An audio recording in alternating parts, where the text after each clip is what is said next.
момента.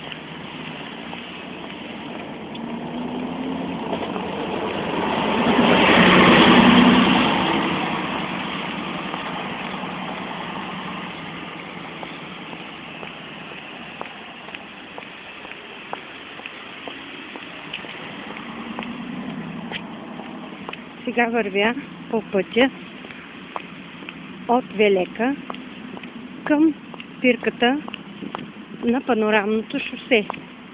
Долу на шосето, за да се види има ли тротуар.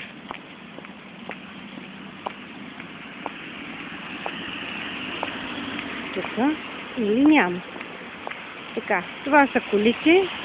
Ние трябва да ги изчакаме, но тротуар от другата страна няма.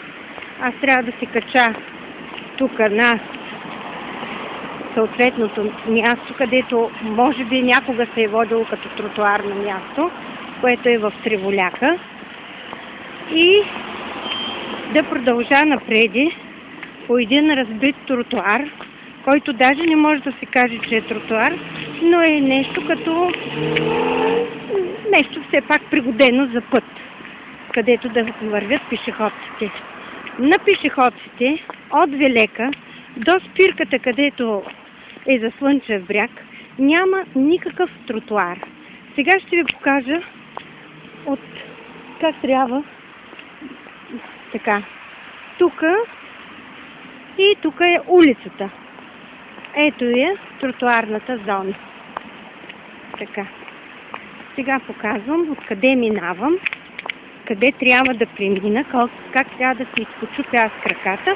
И ето тук, на тази площадка, или на тази поляна, както се казва, ето е поляната, на тази поляна няма никакъв тротуар, откъдето да мини пешеходите. След малко ще видите, че не само няма тротуар, колата може спокойно да ме сгази, ето я, която минава покрай мене. Сега ще видите още една кола, която минава покрай мене. Така, ето още една, и още една. Ето ги две коли без тротуарна част. Ние си вървим пешеходците, да, подсвиркваме си веселичко, защото ни е весело.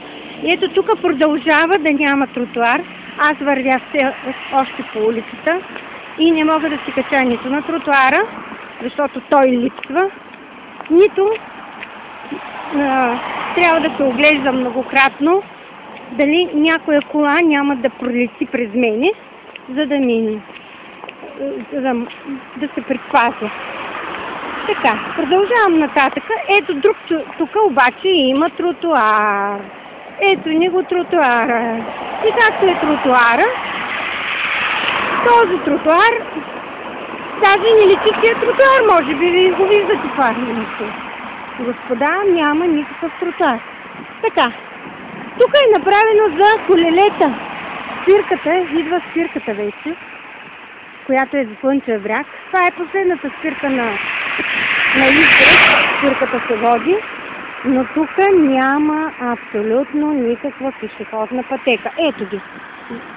Момичетата как минават, без да се страхуват за собствения си живот. Аз се оглеждам наляво и надясно. Направено е за колелета, нали виждате? Аз през цялото време се оглеждам и чак тук вече имаме и за колелета, и пешеходна пътека, но чак тук, когато дойдем на спирката. До този момент нямаме нищо.